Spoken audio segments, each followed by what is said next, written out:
Hello and welcome to some quick tips. I just want to show a couple of techniques John Williams uses and hopefully cite a couple of examples. Well, one example at least. The main focus is trumpets and descending trumpets. So this is what I mean. Like that. So what this is just a minor triad and they're planed by semitone. So in terms of what it looks like, let's have a look there.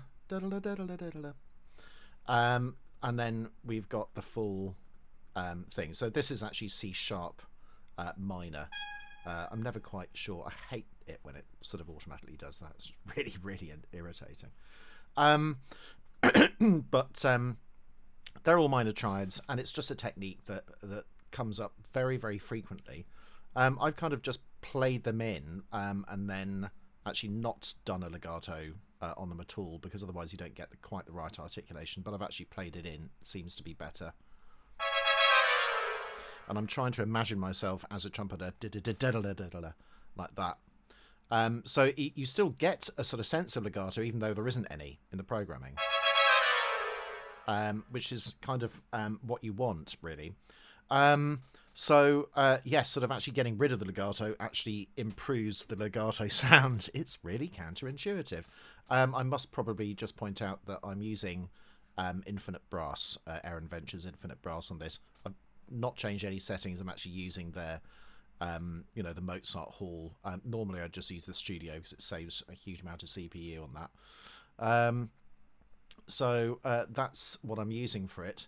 And that's kind of it. What I've also done is just shown you that in one of my recent videos on Luke's Rescue 2M3 from The Empire Strikes Back, there's a similar sort of, this one is an ascent and descent, but you can see hopefully quite clearly. Let's just make that a little bit bigger. So I'm looking at these trumpets here, just 3 of them. You don't need 4.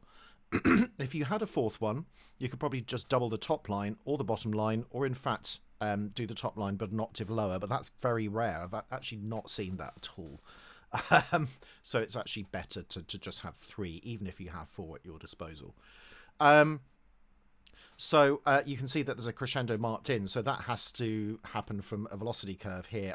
I haven't used any automation mod wheel at all. It's just as it is. It's literally just all in the velocities. So that's that, and then we can combine it with a sort of gesture, which is another idea that Williams uses a lot. So I'm going to focus on it in little bits. So here it is. There we go. CPU is quite intense because I'm using Zoom as well as everything, and just realised you probably can't see me. So there we go. Sorry about that. I was hidden away. So here I've got just the strings, simple strings. I'm using Albion 3, I think. It's just a staccato chord. So nothing much going on there. I've also got timps and drums, bass drum, and then a cymbal immediately after the bass drum. And that's another gesture that Williams uses all the time, another technique. Like that. There we go. I'll just do it once more.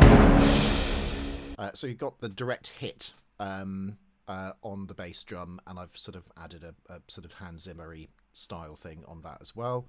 The horns are completely different, so I'm just going to isolate the horns.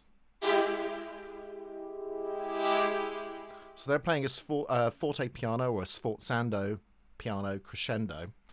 Again, that's a technique that's used by Williams a great deal and in lots and lots of music, really. I've also got them placed with Infinite Brass. They're just sort of huge sort of spaces, really. But you can see the curve here just sort of goes down at max velocity and max mod wheel, and then it just creeps back up like that, and you get that nice sort of yeah at the end, which I want. So combined everything like that, and we have those nice sort of descending trumpets as well. As you can see, it's all sort of programmed in so that it's what's that sort of 111, 91, 81, 71, 51, 41. Okay, could be even 31. Just depends what sort of diminuendo you want. In terms of harmony, it's just C sharp minor, apart from the horns. So the horns are doing a special chord which Williams uses all the time, and it's this chord here called set 3-3. Now set 3-3 can be found in various sort of PC set calculators and things like that. But what it does is it's a subset of lots and lots of different types of scales. And so it's used as a somewhat, I guess, atonal chord or a major minor type chord. But it's used as a pivot chord to get from often one area to another area in terms of tonality. And that's what I've used in the horns. In the horns, I've used G sharp, E, and then G natural. So it's important you have the major seventh in the outer notes. So here you can see clearly in this example, we got the, if you think of C as the root note, ultimately, of what it should be, we've got the major third in the bass, and then the minor third up at the top. So we've got that nice space at the top, which is a major seventh, and that is basically the fundamental interval that Williams uses all the way through his entire work, not just Star Wars, everything. So if you ever want to sound like Williams, that is the chord that you need in moments of gnarl. So this is it with all six. You could even sort of add strings to it as well, but in that chord, but actually there's no real need to. There we go. So that's that. It's short and sweet. I told you it would be.